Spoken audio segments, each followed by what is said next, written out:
45 വർഷം മുമ്പ് മൺമറഞ്ഞ മുത്തശ്ശൻ മാത്യു കോരയുടെ സ്കൂൾ സർട്ടിഫിക്കറ്റ് കണ്ടെടുത്ത ആഹ്ലാദത്തിലാണ് കൊച്ചുമക്കൾ.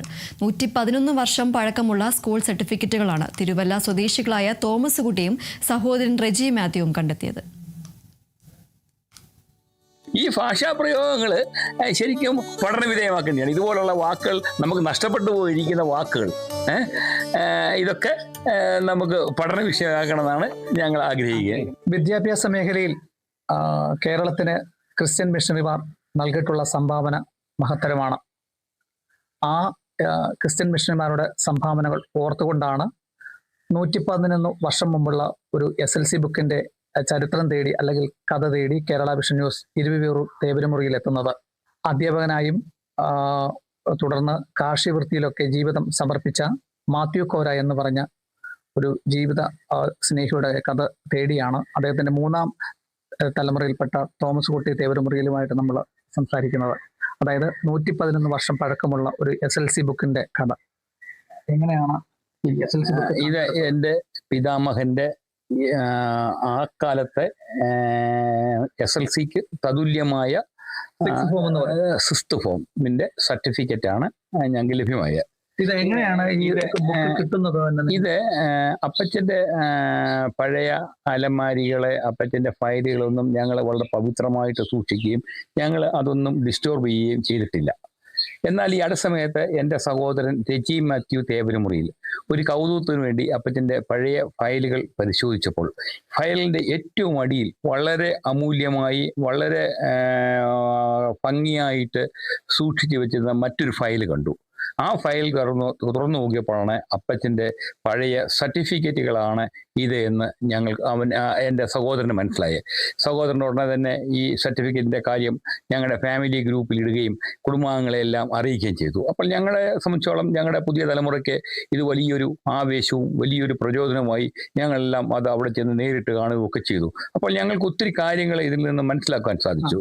ഇത് കാണുന്ന പ്രേക്ഷകരോടുകൂടി നമ്മുടെയൊക്കെ ആ ഒരു 50 വർഷം അല്ല ഒരു 60 വർഷം മുമ്പുള്ള ഒരു SLC ബുക്കൊക്കെ അതിന് കേടുപാടുകൾ സംഭവിക്കാം. കാരണം ആ ഒരു പേപ്പർ ക്വാളിറ്റിയിൽ അല്ലെങ്കിൽ അത് പൊടിഞ്ഞു പോകുമായിരിക്കും. പക്ഷെങ്കിൽ ആ 111 വർഷം മുമ്പ് എന്തൊക്കെ രേഖകളാണ് ഇതിനകത്ത് ഓരോ പേജിലും ചേർത്തിട്ടുള്ളത്? പേജിലും പറയുന്നത് ആദ്യം തന്നെ ഫസ്റ്റ് പേജിൽ വിദ്യാർത്ഥിയുടെ പേര് മാത്യു തേവരമുറിയിൽ കോര, അപ്പച്ചൻ്റെ ഒപ്പ്, പിന്നെ പിതാവിൻ്റെ പേര് ഗാർഡിയൻ നെയിം എഴുതിയിരിക്കുന്നു തേവരമുറിയിൽ കോര അച്ഛൻ, കൃഷി തേവരമുറിയിൽ കോര ഇരവിപേരൂർ, സിറിയൻ ക്രിസ്ത്യൻ എന്നാണ് രേഖപ്പെടുത്തിയിരിക്കുന്നത്.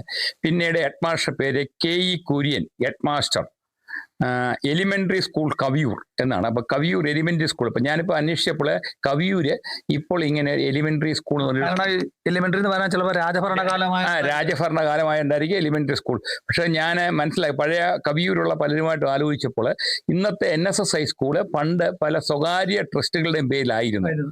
ആ സ്കൂളിന്റെ പേരായിരിക്കാം എലിമെന്ററി സ്കൂൾ എന്നാണ് കവിയൂർ നിവാസികളിൽ ചിലരിൽ നിന്ന് എനിക്ക് മനസ്സിലാക്കാൻ സാധിച്ചത്. അത് പിന്നീട് അത് NSSന് വിട്ടുകൊടുത്തു.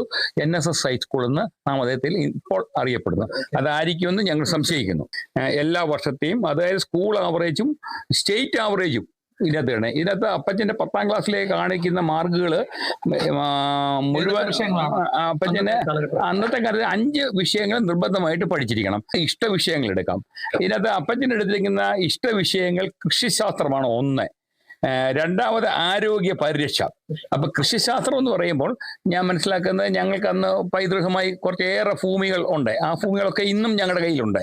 അപ്പോൾ ആ കൃഷിയിലുള്ള താല്പര്യം കൊണ്ടായിരിക്കാം ആധുനിക രീതിയിൽ അന്നത്തെ കാലത്ത് ശാസ്ത്രീയമായി കൃഷികൾ ചെയ്യാൻ വേണ്ടി ആയിരിക്കാം അപ്പച്ചൻ കൃഷി ശാസ്ത്രം എടുത്തത്. ഇതിനൊക്കെ എല്ലാത്തിനും സ്റ്റേറ്റ് ആവറേജിനേക്കാൾ കൂടുതലാണ് മാർക്ക് വാങ്ങിയത്. അപ്പൊ ഏകദേശം ഇന്നത്തെ റാങ്കിന് തത്തുല്യമായിട്ടുള്ളതായിരിക്കും. തീർച്ചയായിട്ടും. ആ കാലത്തെ SSLC അല്ലെ 10ാം ക്ലാസ് 6th ഫോർ വെച്ചാൽ 100 കുട്ടികൾ എഴുതിയ 10 കുട്ടികൾ ജയിക്കുന്ന ഒരു കാലഘട്ടമാണ്. ഇതിനകത്ത് ഞങ്ങൾക്ക് മറ്റൊരു വലിയൊരു കൗതുകം തോന്നുന്ന ഒരു കാര്യം എന്ന് പറഞ്ഞാൽ അപ്പച്ചൻ്റെ അറ്റൻഡൻസിനകത്ത് മാർക്ക് ചെയ്തിട്ടുണ്ട്. അറ്റൻഡൻസ് മാർക്ക് ചെയ്തിരിക്കുന്നത് വെച്ചാൽ 182 അധ്യയന ദിനങ്ങളാണ് ആ സ്കൂളിൽ ആ വർഷം ഉണ്ടായിരുന്നത്. അതിൽ 181 ദിവസവും അപ്പച്ചൻ ക്ലാസ്സിൽ ഹാജരായി എന്നുള്ളതാണ് അതിൻ്റെ ഒരു പ്രത്യേകത. അപ്പം നമുക്ക് മനസ്സിലാക്കേണ്ട ഒരു കാര്യം, അന്ന് ഈ TK റോഡോ അല്ലെങ്കിൽ വള്ളംകുളം പാലോ ഒന്നുമില്ല. അന്ന് ശരിക്കും ഞങ്ങളുടെ തറവാട് വീട്ടിൽ നിന്നും നടന്ന് മണിമലയാറ് നീന്തി, അതായത് പൂവപ്പുഴ അമ്പലത്തിൻ്റെ അവിടെ 6 കടന്ന് മറുകരയിൽ കവിയൂർ സ്കൂളിൽ എത്തണമെങ്കിൽ അത് മാർഗം. അന്ന് ഡാമുകളൊന്നും ഇല്ല. ഡാമുകളില്ലാത്തപ്പോൾ രാവിലെ ആറ്റി വെള്ളം കാണത്തില്ല, പക്ഷെ വൈകിട്ട് വരുമ്പം ഇരുകരയും കവിഞ്ഞ വെള്ളമായിരിക്കും. അതിനെയൊക്കെ അതിജീവിച്ച് കടത്ത് കയറിയോ നീന്തിയോ വരികയും പിറ്റേ ദിവസം ആ വെള്ളപ്പൊക്കത്തിൽ തന്നെ കൂടെ തന്നെ സ്കൂളിൽ പോയിട്ടുമുണ്ട്. ഞങ്ങളുടെ ഇപ്പോൾ ഇത് കണ്ടപ്പോൾ ഞങ്ങളുടെ പുതിയ തലമുറയുടെ കുട്ടികൾക്ക് ഭയങ്കര ആവേശവും പ്രചോദനവുമായിരിക്കും. ഇത് സമൂഹത്തിന്, ഇത് ഞാനിത് നിങ്ങളുടെ ഇന്റർവ്യൂവിൽ പങ്കെടുക്കുന്നതിന് എന്തിനാണെന്ന് ചോദിച്ചാൽ, ഇത് സമൂഹത്തിനും മറ്റുള്ളവർ മനസ്സിലാക്കണം. അക്കാലത്ത് ഇത്ര പ്രാധാന്യം കൊടുത്തവരുണ്ടായിരുന്നു. അപ്പോൾ പുതിയ തലമുറയ്ക്ക് ഒരു പ്രചോദനം കിട്ടുവാൻ വേണ്ടിയാണ് കൂടിയാണ്. ഞങ്ങൾക്ക് മാത്രമല്ല, ഈ സമൂഹത്തിലും പുതിയ തലമുറയ്ക്ക് ഇതൊരു പ്രചോദനമാകാൻ വേണ്ടിയാണ് ഞാൻ നിങ്ങളുടെ ഈ ഇന്റർവ്യൂവിന് പങ്കെടുക്കുന്നത്. ഈ രേഖകളൊക്കെ ഇനി എന്ത് ചെയ്യാനാണ് നിങ്ങൾ എല്ലാവരും സൂക്ഷിച്ച് വെക്കുകയോ? മറ്റു ഒത്തിരി ഓർമ്മകളുണ്ടല്ലോ. അതല്ല, ഇതിനെക്കുറിച്ച് ഇത് ശരിക്കും ഇത് യൂണിവേഴ്സിറ്റിയിലെ ഹിസ്റ്ററി അധ്യാപകർ ഈ വിവരങ്ങൾ അറിഞ്ഞ് ഈ സർട്ടിഫിക്കറ്റ് പഠന വിഷയങ്ങൾ ആക്കണമെന്ന് പറഞ്ഞിട്ടുണ്ട്. അവരിത് ആവശ്യപ്പെടാനും ഇരിക്കുകയാണ്. അവർ ഉത്തരവാദിത്തപ്പെട്ട ആവശ്യപ്പെട്ടാൽ ഞങ്ങളുടെ മറ്റു കുടുംബാംഗങ്ങളോട് ആലോചിച്ച് ഇത് പഠന വിധേയമാക്കുവാൻ വേണ്ടി ഞങ്ങൾ കൊടുക്കാൻ തയ്യാറാണ്. പക്ഷേ ഞങ്ങളുടെ മറ്റ് കുടുംബാംഗങ്ങളുടെ അനുവാദം വാങ്ങിക്കൊണ്ട് മാത്രമേ ചെയ്യാൻ പറ്റത്തുള്ളൂ. അതോടൊപ്പം തന്നെ ആ കാലത്തെ ഭാഷാ പ്രയോഗങ്ങൾ വളരെ കൗതുകം ഉണ്ടാകുന്നു. അതായത് ഹാജർ വിഷയത്തിൽ ക്രമവും കണിശവുമുണ്ട്. ആ മലയാള ഭാഷയുടെ പ്രയോഗം, വിഷയജ്ഞാനം സാമാന്യം തരക്കേടില്ല.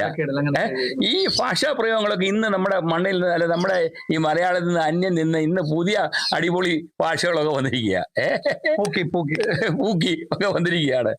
അപ്പം ഈ ഭാഷാ പ്രയോഗങ്ങൾ ശരിക്കും പഠന വിധേയമാക്കേണ്ടതാണ്. ഇതുപോലുള്ള വാക്കുകൾ, നമുക്ക് നഷ്ടപ്പെട്ടു പോയിരിക്കുന്ന വാക്കുകൾ, ഇതൊക്കെ നമുക്ക് പഠന വിഷയമാക്കണമെന്നാണ് ഞങ്ങൾ ആഗ്രഹിക്കുന്നത്. അങ്ങനെ മൂന്നാം തലമുറയിൽപ്പെട്ട തോമസ് കുട്ടി തേവരുമുറിയിൽ സമൂഹത്തിന് ഇത് അദ്ദേഹത്തിന്റെ അച്ഛന്റെ അച്ഛൻ 111 വർഷം മുമ്പ് 6th ഫോം പാസ്സായി. അതിന്റെ സർട്ടിഫിക്കറ്റുകൾ ഇപ്പോഴും വിലമതിക്കാതെ, നമുക്ക് എന്താണോ, സ്വർണ്ണമാണോ രക്തമാണോ വൈഡൂര്യമാണോ എന്നതുപോലും വിലമതിക്കാത്ത രീതിയിൽ അത് സൂക്ഷിച്ചു വെക്കുകയും അത് സമൂഹം അത് പാഠ്യവിഷയമാക്കണമെന്നാണ് തോമസ് കുട്ടി തേവരുമുറിയുടെ ആഗ്രഹം. കേരള വിഷൻ ന്യൂസിന് വേണ്ടി ക്യാമറാമാൻ പ്രദീപ് അങ്ങാടിക്കുള്ളപ്പം പ്രസാദം ജെ, പത്തനംതിട്ട.